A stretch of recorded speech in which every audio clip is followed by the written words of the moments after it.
They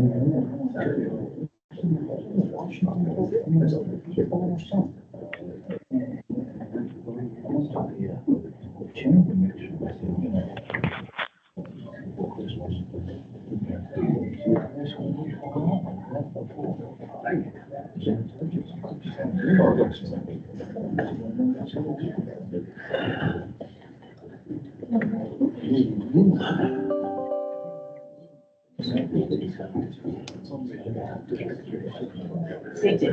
So, yeah.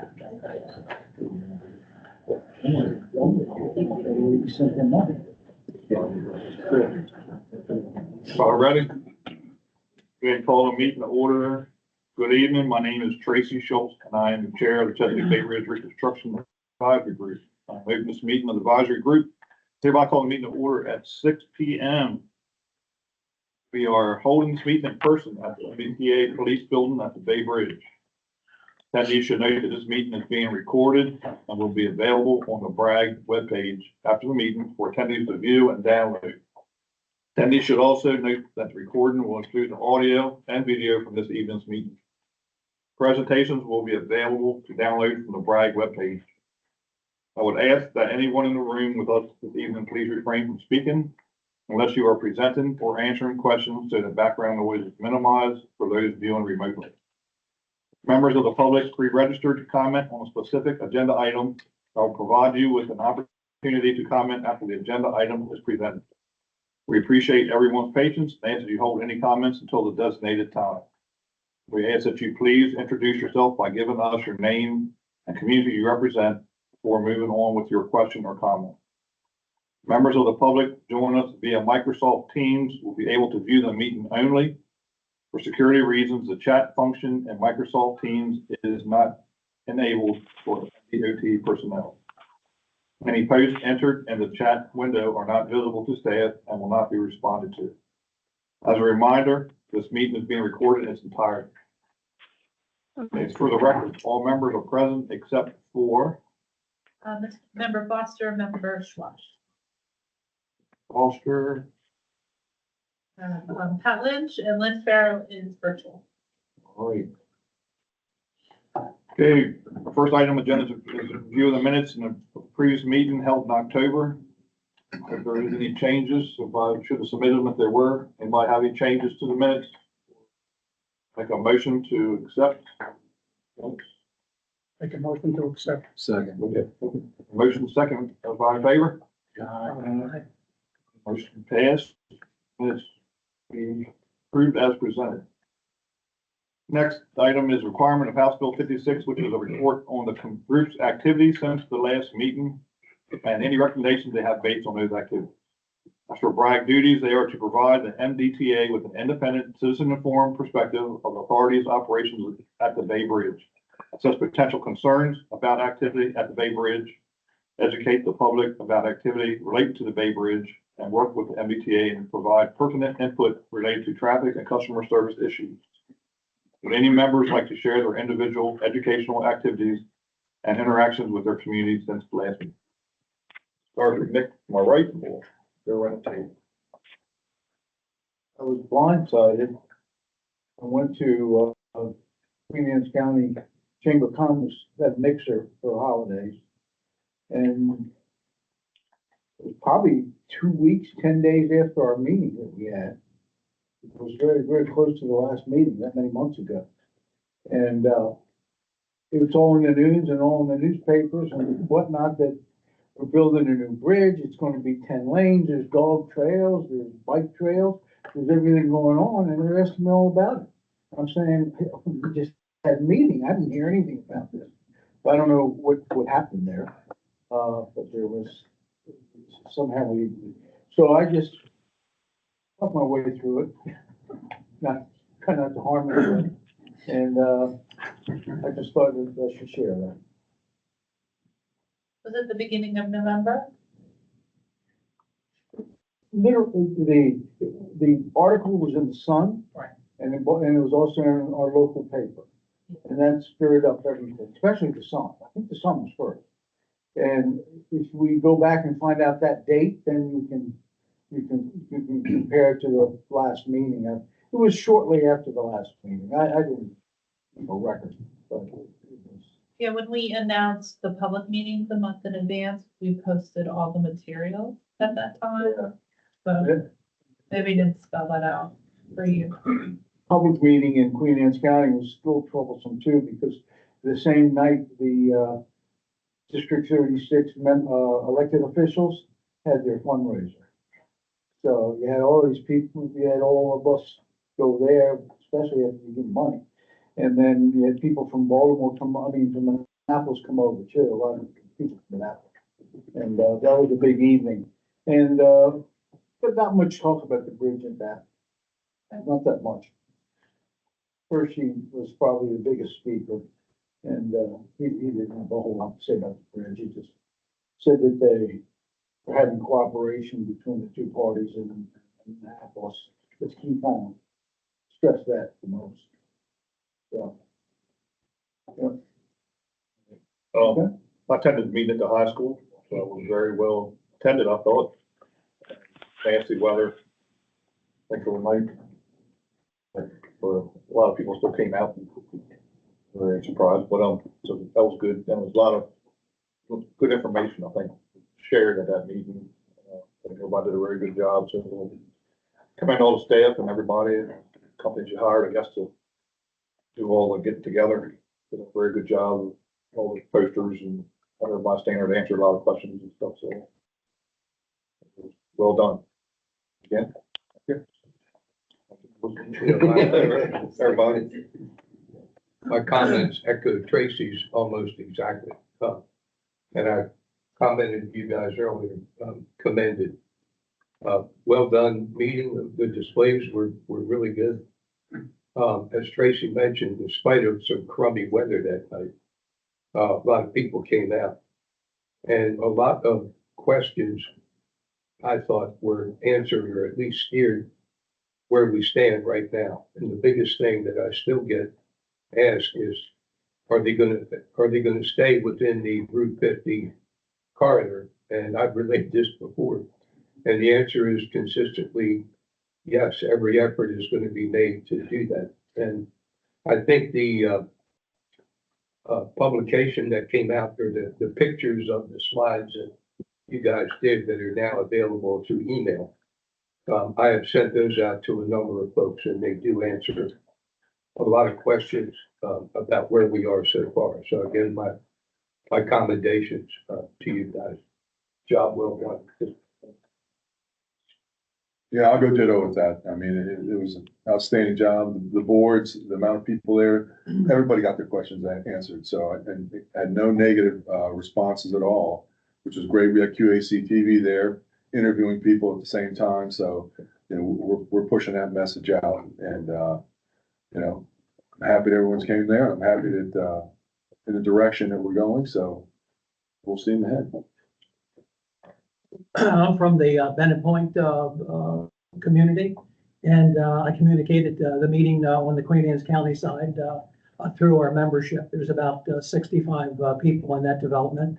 There's a few good feedback, so that was good. Also, I attended the presentation on the Queen Anne's County side. Excellent presentation. A lot of questions were answered. And looking forward to the next one when we have some additional updates though. Yeah, I attended the Broadneck High School meeting, and I think that was very well attended. And people got information. The only thing they were concerned was, when is this gonna happen? That's the big one. The other issue, obviously on this side, is what is ramp closures gonna be this summer? And that the communities are all interested in that. I can't wait to hear your solution. Hello, everybody. Happy New Year, everyone. Did have the opportunity at the community art event to share the videos that were posted on the email that was sent out to folks to kind of get some feedback. And the same, everyone was hoping they're allowed to see the fruition of this whole thing. So that was the feedback, but also encourage folks to attend the virtual event on the 4th. I haven't been able to catch up with folks since then to see if anybody attended, any feedback from that. But as you know, holidays are starting to end and people are coming back to back in the area, I'll kind of follow up with them to see kind of feedback we received. Also didn't mention, I know that there's, you have till the 13th to submit information, correct? Comment. Right, so also noted that there, if they have any comments or thoughts, suggestions, that is an open forum, they want to hear back from them, because obviously it impacts a lot of folks in Annapolis as well, so. And then, Pat, do you have anything you want to report? Yeah, other than I listened to the recorded overview of the walk-arounds, and then I went over to the Broadneck High School and walked around and saw everybody. And I have to congratulate you all for all the hard work you put into demonstrating and presenting and having all the right people there. So thank you very much. I would offer one other thought, and that is I have serious concerns about the CNRA that's being sponsored by Van Hollen and Sarbanes, which they want to open the south side of the Broadneck Peninsula to traffic from all over in order to open up the Chesapeake Bay for access to the public. We're monitoring that. The bill is died for this session, but we're warned that it's coming back again. So it's something that we need to take a look at because it will further complicate traffic on Route 50 for the Bay Bridge. Schloss. No, he's not online. But I will say, since we're in the winter months and we're not doing a lot of, it's not festival season, if there's any community meetings you'd like the Bay Crossing study to give a presentation to, please let us know. We would be happy to do that as well. All right, that should be all that. Next thing we have is, next agenda item are some updates on current projects from MDTA. Chief Engineer Jim Harkness.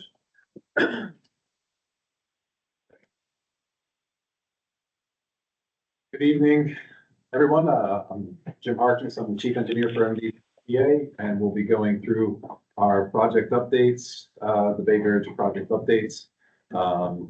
Starting off, we have BB 3013R, which is in our on-call structural repairs and miscellaneous. And this project is a work order-based contract where we perform structural steel, concrete, and other miscellaneous repairs, most of which we identified during our routine inspection program. So this project has been out for quite some time. So we've completed over 50 work orders to date on this. The contractor currently has 10 active work orders. We had added a little time so that they could finish those work orders. And so over the next approximately 6 months, they'll be not getting any new work orders. And because we'll go to the next project, which is BB 31, which is our replacement on-call structural repair contract. So that's a new one. It's the continuation of that effort to, again, just keep our structures in a state of good repair. So that project was awarded, or the contract was awarded in November, early November. It received the notice to proceed just on last Thursday. So that one doesn't yet have any active task orders, but we will start producing task orders for that contract instead of 3013. Next, we can go to BB 3012, which is the queue detection system. This is the project that is a coordination between MDTA, State Highway Administration, and the University of Maryland's CAT Lab. It's, again, just developing a queue warning and a travel time system, data gathering on the approaches to the bridge that will aid in sort of developing short-term, hopefully, traffic projections, and will also give information about queuing on the Bay Bridge or at the Bay Bridge approaches. Right now, on the construction side of things, we only have one camera, and we will get that finished up this spring.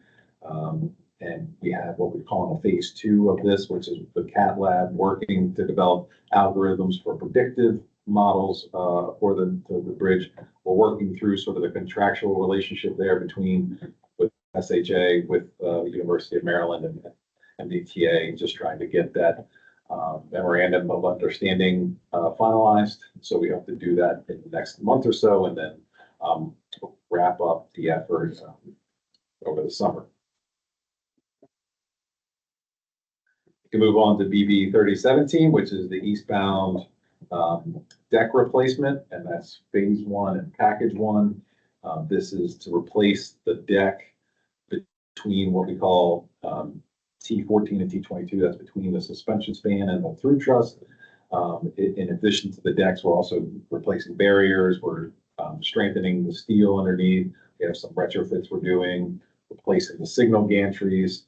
And so the two signal gantries that have been replaced are also now commissioned, so they're fully functioning and integrated into the traffic system that we use to control all the signals on the bridge and the gates and everything.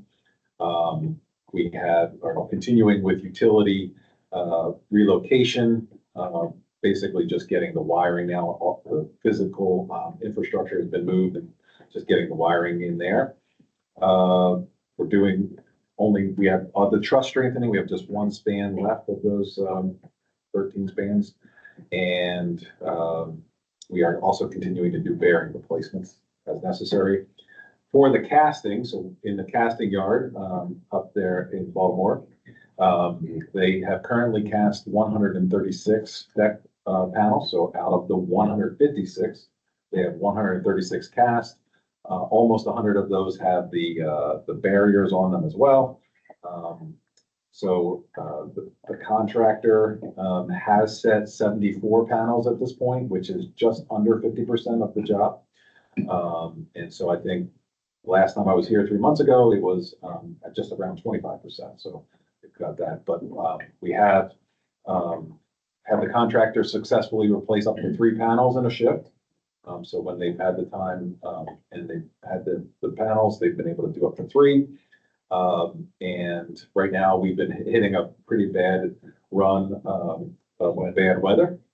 Just either it's wind or it's rain or it's snow or it's some combination of those. So we've had a pretty big slowdown, but looking forward to, getting some better weather here coming and then with the contractor having the ability to go 3 panels at a time. We're still hopeful that we're going to be coming in around that May, June timeframe on the deck panel replacements. The contractor is also mobilizing a larger crane, so that's expected to arrive anytime here because the crane that they have out there could only get them to a certain height on that bridge, so that they needed a second crane, a larger crane to get close to the suspension span. So they'll be having that out here soon as well. And then we have had some kind of issues with the materials on the slab that we're pouring together. They're called link slabs, where we pour the pieces together and link the 2 new panels together. So we're sort of kind of still going back and forth on that. We have poured 8 of those. We didn't like the way that they performed, so we're reevaluating it. So we're still tinkering with that, and we hope to be able to have a workable solution soon. And thankfully, that activity can catch up pretty quickly with putting the panel replacements in. So we feel confident we'll be coming in again probably in the June timeframe with everything on that project. And then we have a follow-up to that is the second package. So that would then be the spans on this side of the suspension span, T1 through T13 for anybody that's counting. Same scope of work there, just in a different location.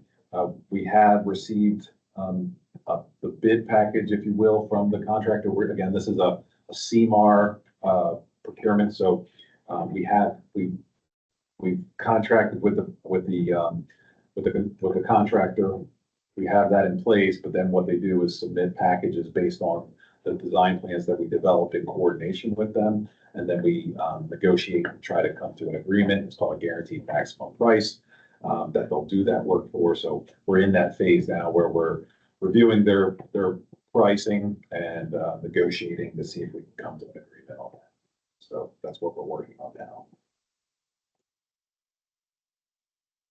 And, okay. If you're not finished, go ahead. I have just one more project, but I was gonna, Is there a temperature that you can't do any more panel replacement? Well, 15 degrees, 20 degrees, but, you know, just curious. not really, Whether they can fit yeah. it. They can work. And then you talk about joining the panels that fill in, you're still experimenting with that, or you haven't got there? We're still There's trying gonna to, be a solution, and people ask about that all the time. And, Keeps them away. huh? Rumple strip. Yeah. So, Accident prevention. it's a good thing about driving. I just tell them it's not finished. That's right. Let the people finish the curriculum, but then, Yeah. so.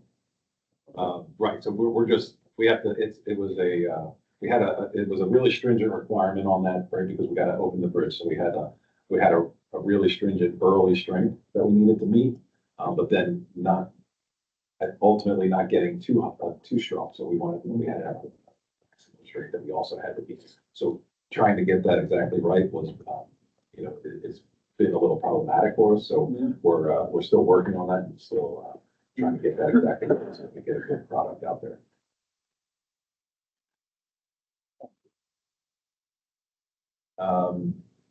Finally, I'll move on to BB 3004. This is the only project that's not currently in construction. This is in design. This is for the maintenance equipment storage building. This will, we'll upgrade the site here, construct this new maintenance equipment storage building, and we'll have a couple of other various improvements, like fire safety systems, improving the water over to this side of the campus here, and improving the fire life safety there. That project is expected to complete design over the winter here. We would advertise over the summer, and then in bids in the fall, and hopefully have a start to construct end of the year, and end of 2025. Question on that. Yeah, this will be right down where the buildings are now down here, pretty much a construction equipment.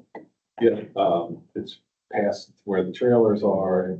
There's already an existing building there. We're gonna just Guessing $9.5 million, I guess, and then turn around, they're talking about putting one of the bridge spans possibly through there. it would not be likely to be impacted by it. A question. Yeah. Regarding the deck replacement on the suspension part of the bridge, what's the plan for that? Notice you're skipping those right now. Correct. How will that work? How will it work? In other words, is that going to be replaced? Oh, yes, so, that was called phase one, right? So we had phase one, so we did a worst first approach on the deck condition. So we attacked those sections first. So phase one included, the sections of these trusses that we have. Then, we had, subsequent phases where we'll, replace other sections. So the suspension span is a phase of its own. Thanks. More questions for Jim? We do have a video to show, that we put together, created for that project, for the deck replacement. So, for those of who are out there with us, it'll hopefully look a little familiar.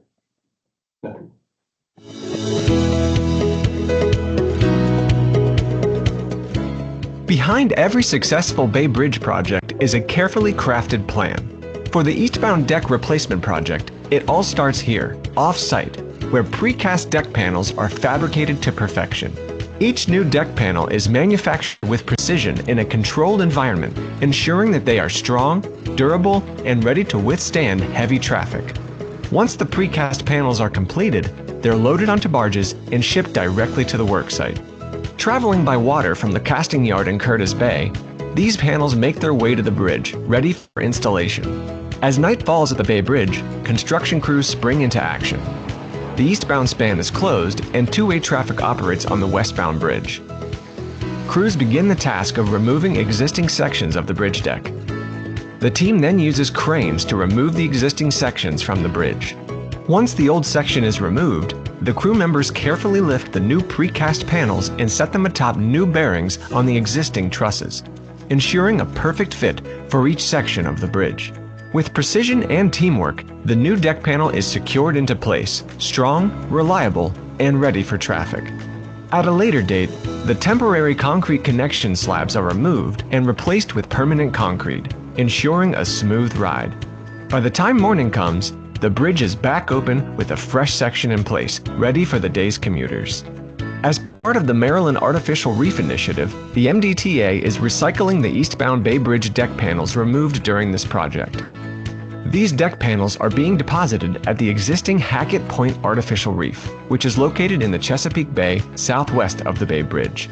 The artificial reef creation will improve recreational and commercial fishing and will assist in jump-starting benthic growth of organisms such as oysters that ultimately leads to ecologically functioning reef complexes that support fish populations. The MDTA's carefully crafted plan is improving the quality of the bridge, limiting traffic impacts, maximizing safety, protecting and enhancing the environment, and extending the service life of the bridge.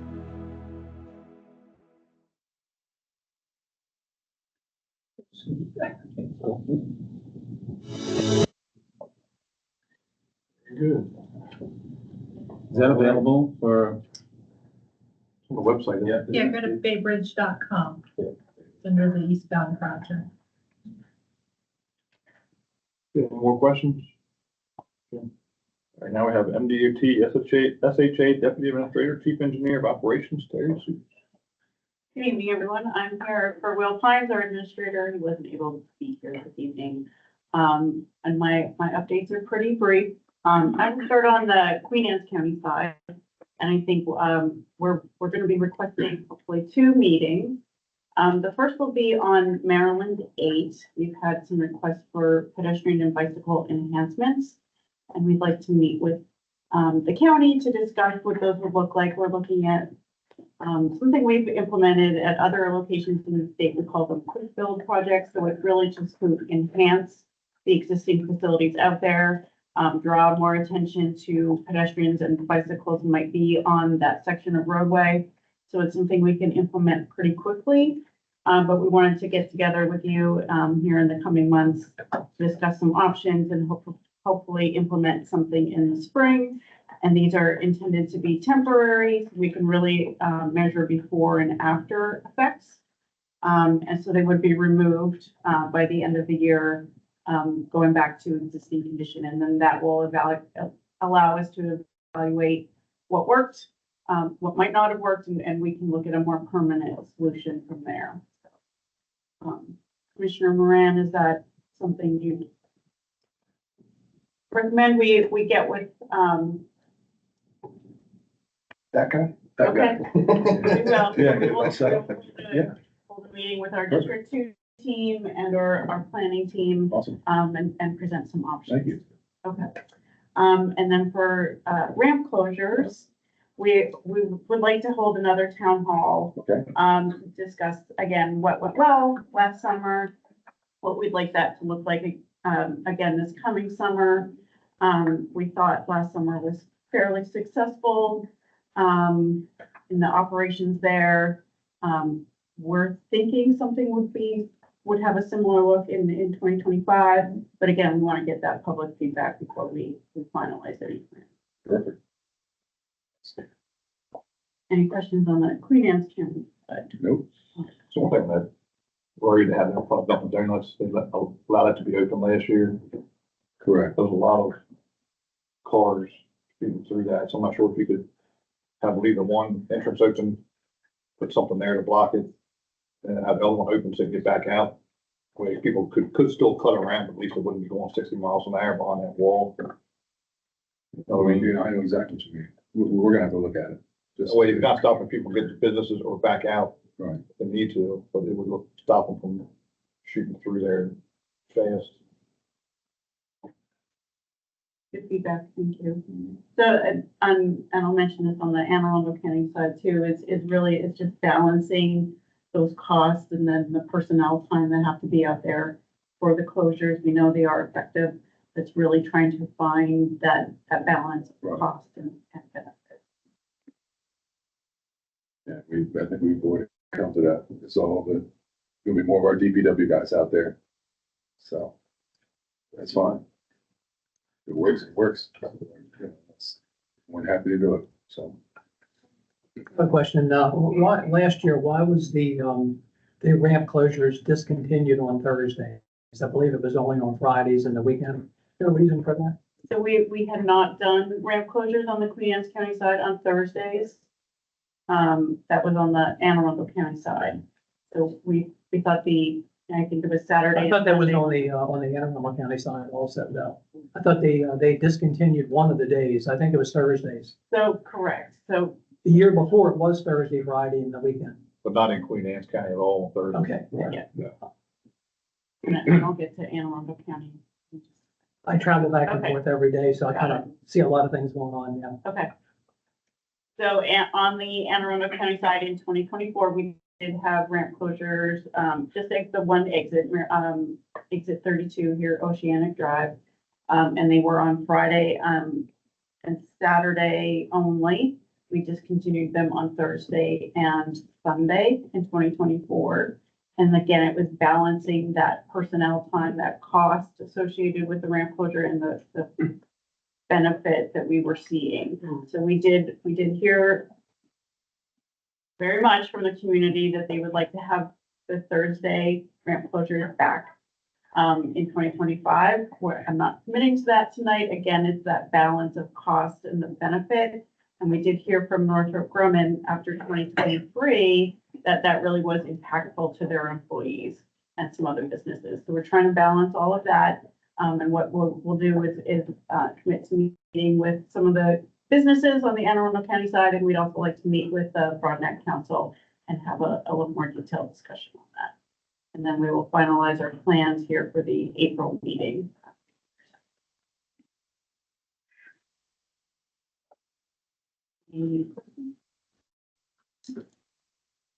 Questions? All right, so easy. I did, thank you.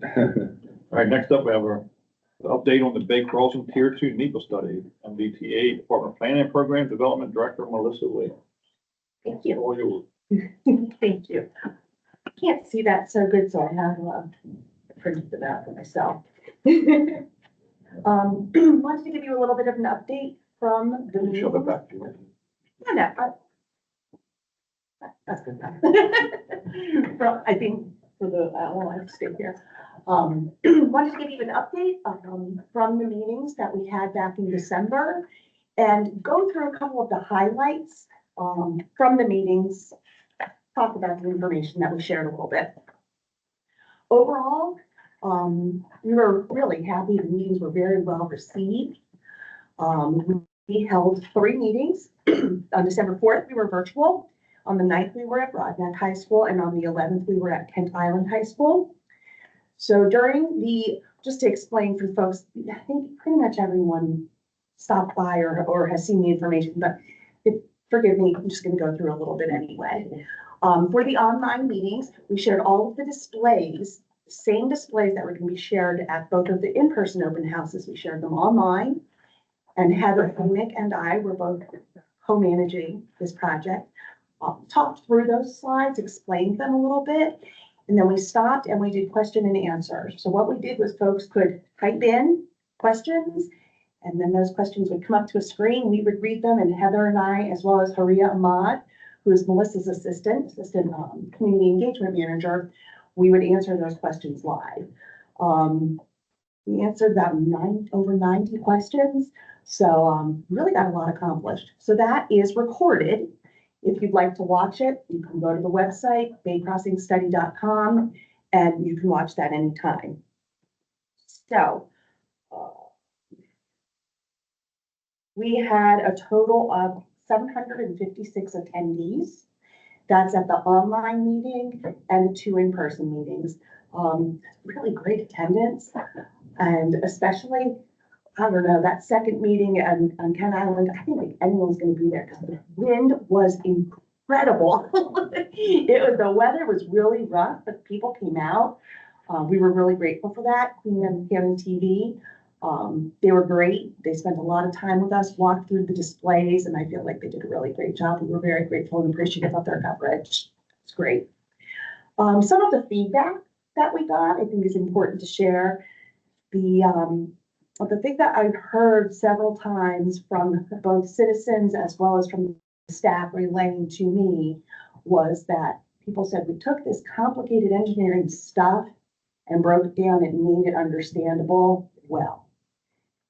That's the biggest compliment that we can get, folks, because really that's Melissa's whole mission in her job, is to break things down and make sure people can understand what we're doing, because when people understand what we're doing, they give us good, well thought through comments and input. When people are misinformed or don't understand the information, they can't give us good input. So that was really, it was really a great compliment to hear that we did a good job with our, when I say translation. Yes, we received a lot of support for the bridge. If anything, it was, when are you starting construction and when will it be open? We're ready. Overwhelmingly. At the same time, and along that same vein, folks were asking about, well, how will that impact local traffic? Everyone smiled when we said we had no plans to reduce capacity on the bridge during construction. And spoiler alert, I am going to show a video of potential construction sequencing, which went over really well. Watching the video helped make it more clear to a lot of people. But once we said, look, we're going to have the same number of lanes, we're able to build your bridge, spoil it. People were really happy to hear that, because they were really worried, how bad is it going to be during construction? So a lot of people were also interested in impacts to Sandy Point and Terrapin Park, the marinas. We did have displays laid out on a table, which was our environmental maps showing all of the environmental features in the study area.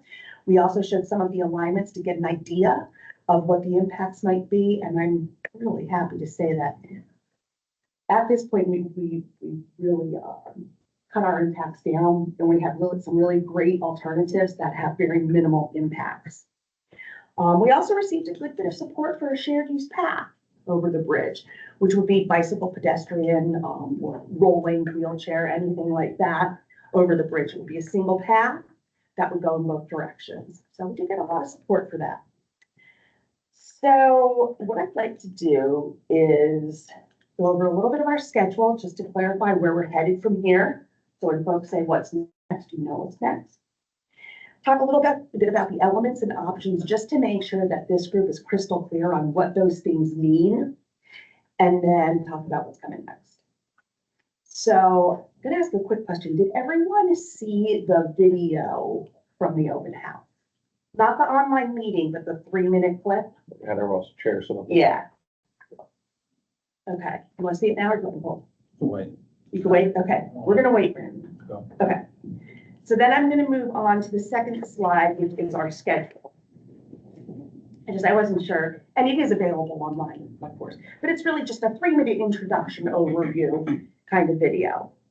So looking at our schedule, we started the project in Tier 2 study in June of 22. We met with the public several times in September of 22, September of 23, and then this year, a little bit later, we had some things going on in December. So this meeting, what we showed were alternatives, which is what everyone's been itching to see. Actual lines on paper, alternatives. We had 1 no build and 6 build alternatives that we shared. So what comes next? Over the next year, we put traffic numbers to these alternatives and we flesh them out a little bit more. We really get the full picture of what these alternatives would mean, how they would operate, what the impacts would be from them. And then next fall, we come out and we say, folks, MDTA, we've done our homework over the past year. This is our preferred alternative. Preferred, meaning this is what we like, but what do you think? And this is a public hearing setting. Public hearing setting that's a little bit different from our open house meetings. We'll still have a display set up. We'll still have folks explaining things, but then everybody goes into a room and you stand up at a podium. My name is this is my address, and these are my comments, 3 minutes comments. And it's all for a public record. We take that information back, we analyze it, we see what people think about our preferred alternative. We work with Federal Highway, we make any modifications or tweaks that might be needed. And the goal is a year from then, the end of 2026, for Federal Highway to say, okay, with those tweaks, with those minor modifications, this is Federal Highway's selected alternative. And that's the end of the project, folks. That's the end of planning, and that's when the real fun starts, whether it be directly moving into design construction or figuring out all of those good things of how to move forward with the project from that point. So the really important thing is now we have 7 alternatives on the table. This year we're analyzing them. Next year we come out with the agency's preference. And by the end of 2026, we have a selection by Federal Highway. So when folks ask you, what are they doing? Now you know what we're doing. I also wanted to take a couple minutes to go over the alternatives and the alternative elements and options. I love this. Not everyone loves it as much as I do. But let me explain it the way that I think makes the most sense. Okay, I need a new car. Well, I don't, and I hope I don't need a new one for a while. But let's say I need a new car. I don't go to the dealer and say, hey, car salesman, I want a car, so give me one. I go in having thought about what elements I'm concerned with and what options I want. So an example might be the element. An element would be, how many passengers do you want to be able to carry? And then your options under that element of how many passengers would be 2 people, 5 people, 8 people, or 15 people. Those are the different options under that element of how many people do you want to carry. So that's kind of what we have here. So our different elements, which are the how many people do you want to carry, we have existing bridges, structure type, alignments relative to 5301, number of lanes, structure location, transit, TSM, TDM, which is our transportation system management, transportation demand management, as well as shared use path. Just going to step through these real quick. So existing bridges, you see underneath it, it says remove both existing bridge spans, keep one or both existing bridge spans. So at the meeting, we had displays on both of those options under the element. And we explained, we delved into removing both or keeping. And the proposal, what we are proposing to do is the darker colored, which is the in maroon, remove both existing bridge spans. Underneath, it's grayed out, keep one or both existing, because we don't believe that is not what we are recommending.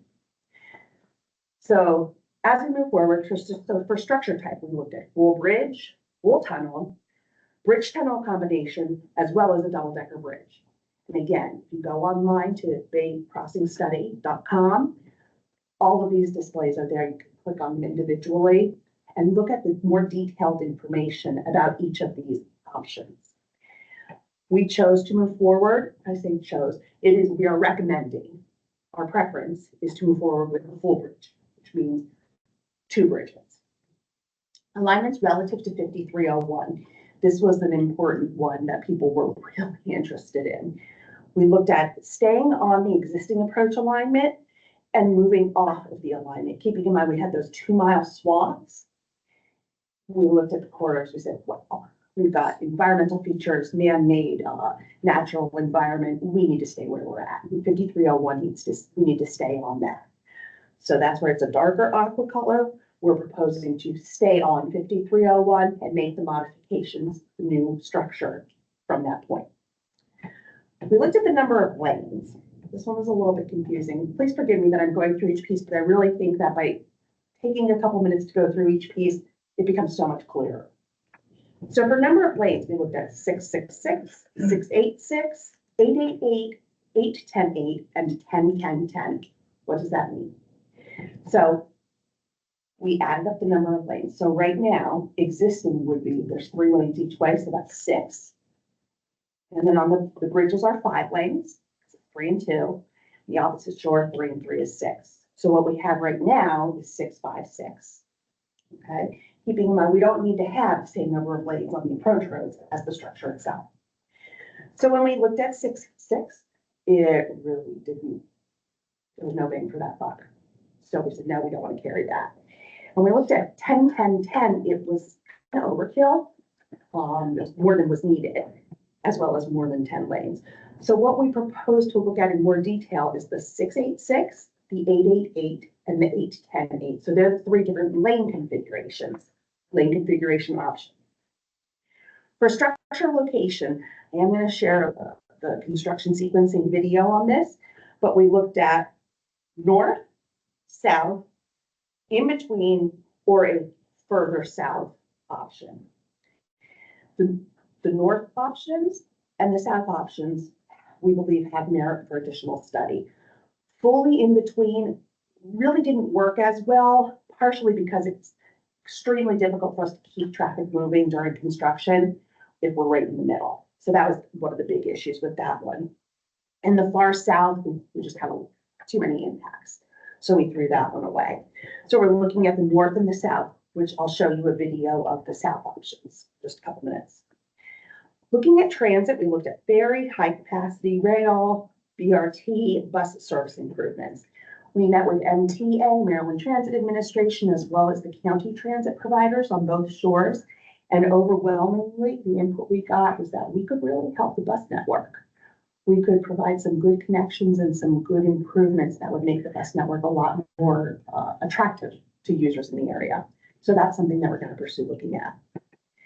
TSM TDM, we looked at ramp metering, congestion pricing, interchange consolidation, park and ride, part-time shoulder use, express local lanes, price managed lanes. Again, there's more detailed information on the website to look at each of those. And then shared use path, our options were with or without. And we said, yeah, it makes sense to look at a shared use path. So we moved forward with that. Next slide. Okay. So in summary, what does all of that mean? So alternative A is our no build. No build does not mean no money. And that was probably one of the biggest takeaways from this meeting. No build is not no money. It is no major capital improvements. So when we're looking at the years between 2024 and 2065, no build still means spending over $3.8 billion, with a B, billion dollars on these bridges, right? And that was an eye opener to a lot of people. What? Do nothing and you're still going to spend billions of dollars? We said, yeah, you've got 2 aging bridges out there.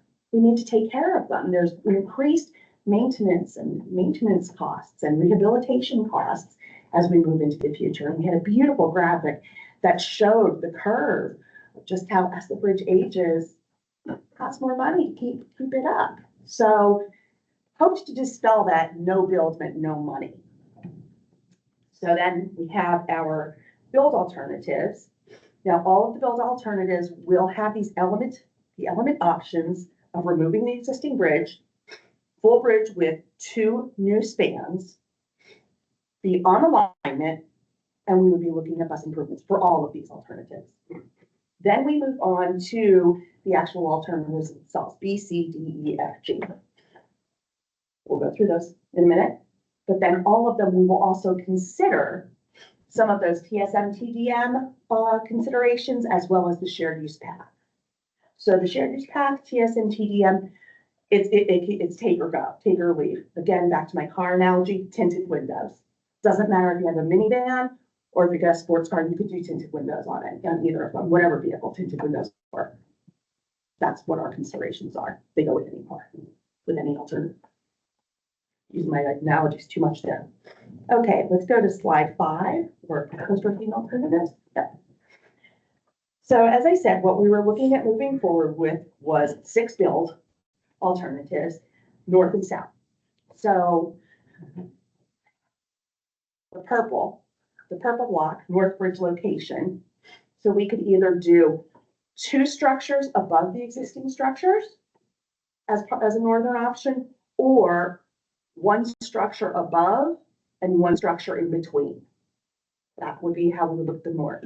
Looking at the south, again, we could do 2 structures south of the existing 2 structures, or have one of them south of the existing structures and one of them in between the 2 structures. So that's where we have our north and our south options. Alternative A, great. These I'm just gonna go through real quick. Again, these displays are all out there, just explaining. Alternative A is the no build. It's the 656. Okay, we can go to the next one. Alternatives B and C are our 686 alternatives. So that's 6 lanes, 8 lanes, 6 lanes. And you could do either of the 2 north options or either of the 2 south options. We'll be looking at those. So it's worth noting that you can see on the 8-lane bridge, we do show the shared use path. Again, as I mentioned earlier, there would be one shared use path and it would be for both directions. So it would only be on one of the bridges. Okay.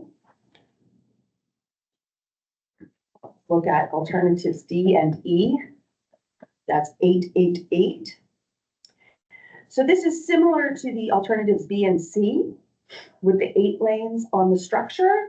But what we would do is we would be adding an additional lane in each direction on the approach roads. Now, exactly where those lanes would tie in to existing and we go back from the 8 lanes down to 6 lanes, that we don't know yet. That's where we need to take our future here traffic, apply it, and see where those tie-ins would work. So that's a question we got a lot. So, well, where do these 8 lanes end? We don't know yet. That's what we're going to be working on this year. Okay, alternatives F and G are 8, 10, 8. This is the big one. This is 8 lanes approaching, 10 lanes on the bridge, 8 lanes on the other approach. It would be, of course, the largest, most expensive alternative. Again, we will be looking at the shared use path. And also worth noting is the hatched line, which is another one of our considerations, which is that bus, that potential bus shoulder.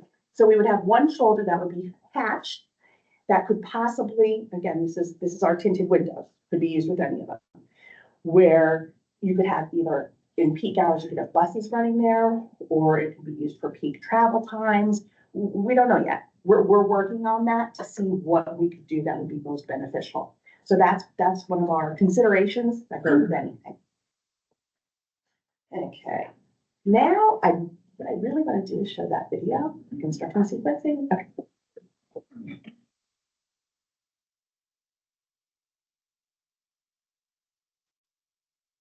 And we had this embedded in one of the board displays. We had the little monitor in there. So, and it was just running so people could watch it. These are our south options. We have our 2 bridges. We have our existing westbound and our existing eastbound, just to orient everyone. We could build 2 bridges south of the existing bridges and remove the existing 2 bridges. This is one of our southern alternatives. If Bruce was looking at it, are you squinting or? Now this is the south in between. I think this one's pretty neat. So we could build 1 bridge south of the existing eastbound. Take down the existing eastbound.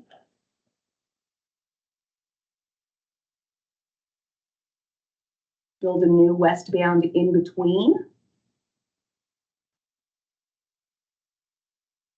Take down the existing westbound.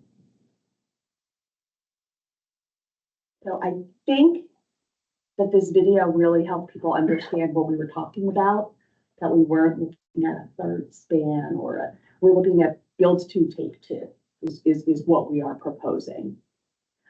So I hope you guys enjoyed that video as much as I did, because I really enjoyed that. So that's the last thing that I wanted to show everyone. I hope that quick summary really drilled down the key points of what we're doing. Again, we're looking at 1 no build, 6 build. Next year we'll have a preference, and the year after a selection. What will be the determining factor in which one you do? All of it. So we're going to be looking at the impacts to the natural environment, impacts to the man-made environment. We're going to be looking at the traffic, how the traffic works, what gives us the most, say, bang for the buck, if you will. And we will be looking at the overall affordability of the alternatives as well. So we're going to be looking at all of those things put together for all of these different alternatives. And that we will be showing next year. We'll be showing all of that analysis next year. This is a very, very busy year for us. It's be cool at parties. Yeah. What is the projected construction start time, roughly what year? So I play crystal ball with this. Right. Because we go with the stars are perfectly aligned, right? Stars are perfectly aligned. We finish up in the end of 2026. Federal Highway tells us we're moving forward. This is the alternative. We're going. We've got a cost on it. It is constructible. And then I meet with Jim and Jim's folks, who at this point will have just finished building a key bridge and say, let's go, let's do another one, right? And they'll analyze what we have and decide what can we afford to do right now? Do we build one, take one down at the same time? Is that one? Or do we build one and then do a separate contract for take one? They have to decide how we want to move forward. And based on that, then they'd be looking at what kind of contracting mechanisms we would use. Is this design build, design bid build? There are a lot of decisions that would need to happen, but regardless, after that, we need to move into procurements. Procurements, design. If construction were to begin with the stars perfectly lined, I believe it would be about 2032. This is stars aligned, but also realizing there are a lot of important decisions that MDTA and the state would be making that would lead to that decision. Planners and astronomers, they're very similar beings. Yes. Yes, yes. It's such an important question, and I hate to say I don't know. So that's where we really just came up with a best guess. These are the things that we're gonna need to look at, but absolute best guess would be about 2030. You say federal highways could decide whether the bridge goes. That's what Federal Highway would choose the alternative. So basically, MDTA, we state our preference. Next year, we will share our preference, then share that with the public, take the public input, make some modifications as need be, and all along be working with Federal Highway. And then at the end, when they sign off on our final environmental document, that means that yes, they are accepting this, and this is what they're choosing. And basically, this is what they're doing to defend this. You have say in choosing. Absolutely. We make the recommendation. We make the recommendation for. Anyone else have any questions? I'll make one comment if I could. The team, I think, as you all indicated, that just did an amazing job in getting this done. And we did, have challenges with timing. So, we wanted to be out there before our tour meetings that we had with each of the counties in September. A lot going on with Key Bridge and everything else. We ended up in December. The timing of briefing both our board and you all and Federal Highways and getting them comfortable with everything so that we could be sure, to share it so that they didn't change something on us and we'd be kind of liars to you and our board, was a very intricate dance that these folks had to go through. So apologies if, the timing of this meeting and everything else didn't quite work out, but I think the end result was a really good, production for the public that, and the comment period's still open in January and until the 13th. Sorry for that kind of felt like I hate hearing people say they get blindsided, but it was really, kind of challenging to work through all those things. But I think in the end, we had a really good result. I mean, even our board, we had to kind of walk them through this and, they were briefed last week, our capital committee, it had similar comments that you all did on this. So I really appreciate everybody's patience as we work through everything this past year. And we are looking at making up some time in the air. So the schedule that was set forth in June of 2022, we are still sticking to. So we're still looking at a decision in late 2026. So that 3-month slip on the schedule for this meeting did not impact the overall schedule. We're making it up. We're going to keep going, gas all the way down. You can blindside us all you want as long as you start construction 2 years earlier. We're all in on that. Well, and Bruce, thank you for the reminder. Explaining when we say comments are open, we're taking comments until January 13th for this meeting. Then you don't take comments anymore? Absolutely not. What we do is we have a window for this meeting, and we take all of the comments that we received during that window to put together our summary from this meeting, from this set of meetings, so that we can, I don't say draw some conclusions, but draw some data and help inform us with that public input as we move forward. If you submit something on January 14th, the day after, absolutely, we're still looking at it. We're still considering it. It just won't be listed with this public meetings record. So it would be great. Go online, baycrossingstudy.com, submit comments, whether you were at the meetings, not at the meetings. If you looked at the information online, we want to hear what you have to say. Yeah. Thanks for reminding me. Thank you for that clarification. Okay, next we have unfinished business. A review of the recent Bay Bridge run from Bay Bridge Administrator Jamie Turner.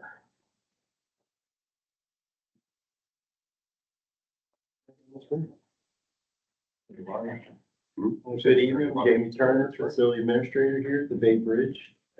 Just want to provide a quick recap on the 2024 bridge run, so I can get my name away from the unfinished business area. 2024 Bay Bridge run took place on Sunday, November 10th. The event was once again organized by Corrigan Sports, and this was the 9th organized run across the Chesapeake Bay Bridge since the Across the Bay 10K launched in 2014. 15,560 participants finished the race, which is up 3% from 2023. We were able to reopen the eastbound bridge by 12 p.m. and return to normal traffic operations by 1 p.m. Delays were minor, which cleared fairly quickly, only reaching 1 mile. Overall, it was another successful event, and we'll be looking at potential dates for 2025. All right. Any questions? Next, we have new business. No items for new business were submitted prior to the meeting, so now open the floor to any member who wishes to bring new business before the group. I have a question. I've addressed this issue before. There's been some, I think, some good answers to it though, but in reference to the red arrows, this is on the eastbound side of the bridge. Red X's. The red X's, yeah, I'm sorry, red X's. So, and I was told that in one of the last meetings or by several people that something to do with they can't run the X's all the way back to the beginning. Is that correct? Whoever that's addressed to, I guess MTA. Richard John, you said there was somebody that was certain federal requirements you have to meet for signage and areas and all that stuff one time. I'm not sure who wants to answer this question, but.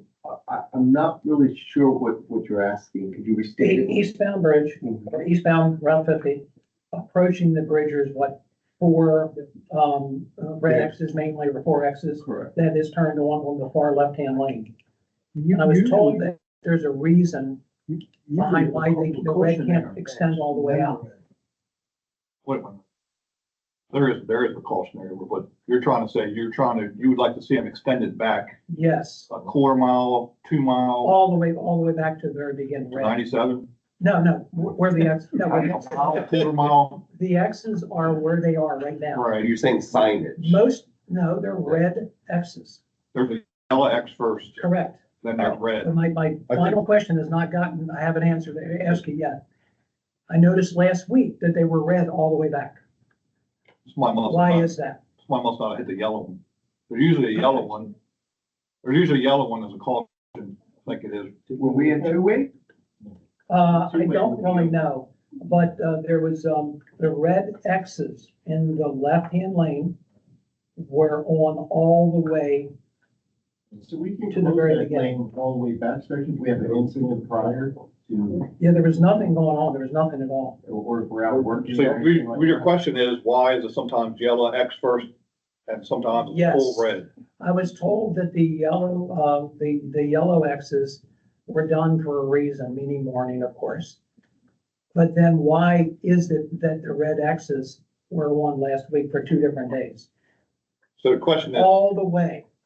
some days there's a yellow X before the red X's on the left lane.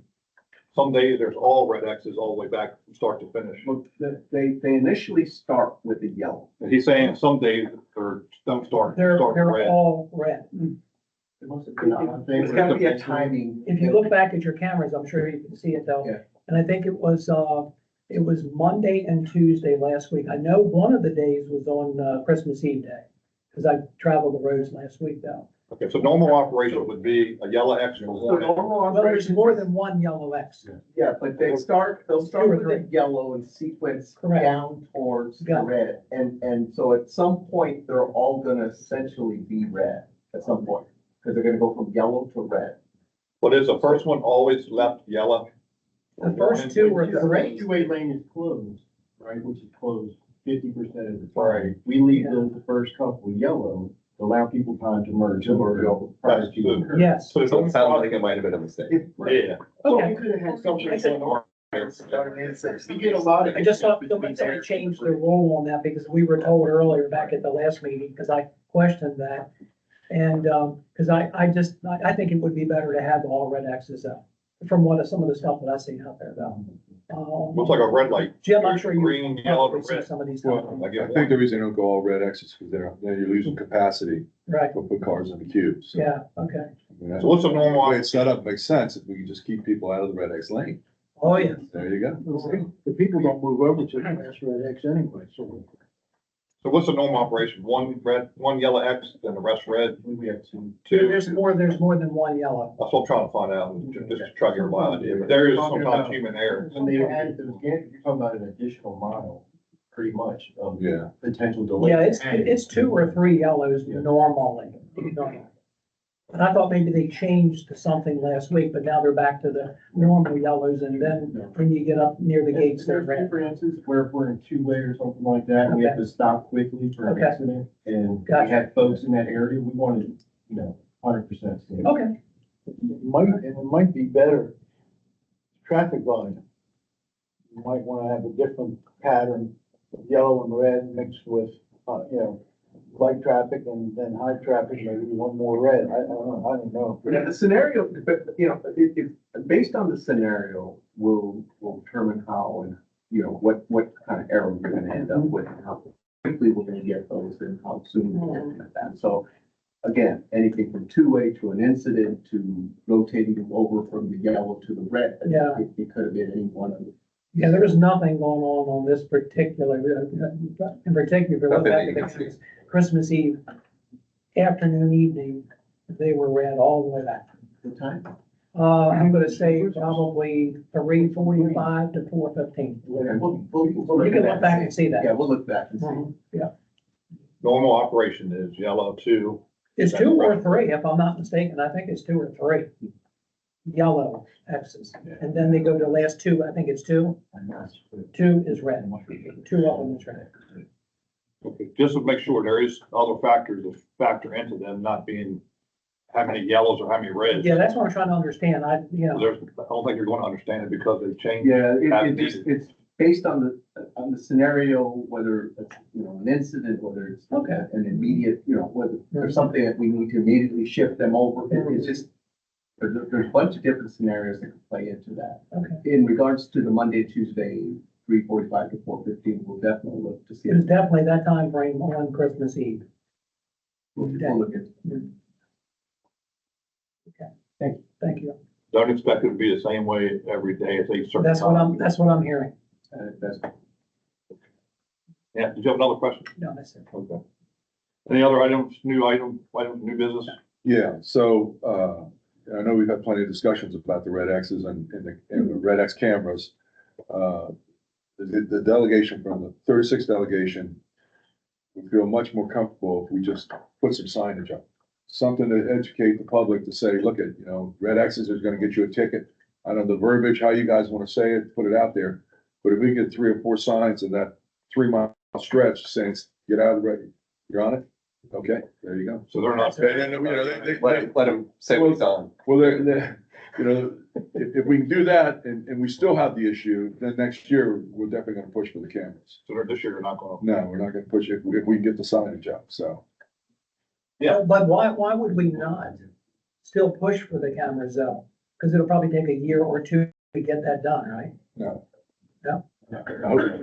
I hope not either. Takes forever in a lot of cases. Yeah, it does, but you know, our delegation feels like if we do this one extra step, because you know, they're always worried about everything's also being a tax, and I disagree with them, but Mhm. you know, they have their special ways of killing things down there, so I don't want them to kill it, so we'll put the signs up for 1 year and see what happens. Yeah, so just a little information on the sign. We're gonna take like a two-step approach on that. We have this existing sign locations where it says obey lane use control signals. We're gonna swap those out with a modified sign that adds, you know, maximum fine $90. And then at the same time, we're gonna be working on signing that will go overhead. So the existing location is on the right shoulder. We're gonna try to make it more prominent, and put it overhead. So you'll have a larger sign overhead, that will, you know, have the same message, but we can get the ones on the shoulder done quickly, so we'll be able to do that. Hopefully. How many on the shoulder? I wanna say it's 2 in each direction, I think, on each, so in each, eastbound, westbound, and then overhead, because it's more prominent, I think we found at least 1 spot in each direction, but looking at maybe 2. So I'm not promising 2. No, that's a huge step, so I We appreciate should it. advertise. Yeah. I think it's a there, good thing. too. Yeah. How come the fine is so small? $90. Jim, you wanna, That's not enough to deter people though. I mean, it's just the way it is. Why is that? I mean, who makes that decision? I heard 500. Step by state law. Step by state law. So if I ran a red light at an intersection, there's only a $90 ticket. I have to look and see if red lights are the same. Okay, we're thinking they are, so just for clarification, I would be nice to know that. So if we're gonna get that question, like he just said. Yeah, there's a I've whole, only 90. We there's just- a whole fine structure. Yeah, if you could just, Different types of violations. yeah, drill that down to what's gonna be applicable here, and we can push that message. Yeah, it's just very, very irritating. I've been traveling 25 years this road. It's very irritating to see all the traffic run up the left-hand lane and then the side roads. Sure. And you just sit there and you sit there. But if those two things were taken care of, traffic would flow so much better. I mean, I've seen it when, with what would be 23 the year before, the traffic flowed much better with both of those things really, really looked at, especially the side roads taken care of them. Mr. Chair, Mr. Gable, what we had our team look at that immediately on your question. We were actually coming out of two-way at that point. At that point, we would change everything to red immediately. Okay. To get out of two-way. Gotcha. See that? How about that? It's the same. So you've already looked that information up. That's really good. They did. That's quick. Working with the best here. So it pays to give good facts, first of all, right? Yeah. Is that the right Having time? having the time to Within do that time frame. How about that? Very good. and the date. Okay. Awesome. Yeah, that's All good. right, any more new business to be brought before the committee?